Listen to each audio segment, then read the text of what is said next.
aka kabururi kausia wapi? Sipo kwa kimuzu. Tunasoma kitabu cha Yohana Mtakatifu sura ya 3 na mstari wa 16.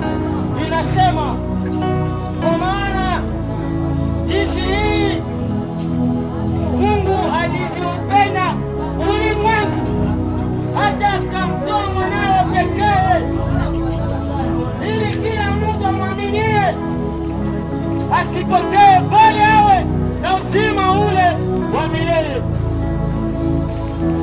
Ndio maana Mungu alitoa mwanawe pekee ili kila mtu asipotee. Halafu mwili Mungu anakunywa unaipanda umanini, wanawezekana cha maisha patana na mambo ya Mungu, patana na mambo ya Mungu.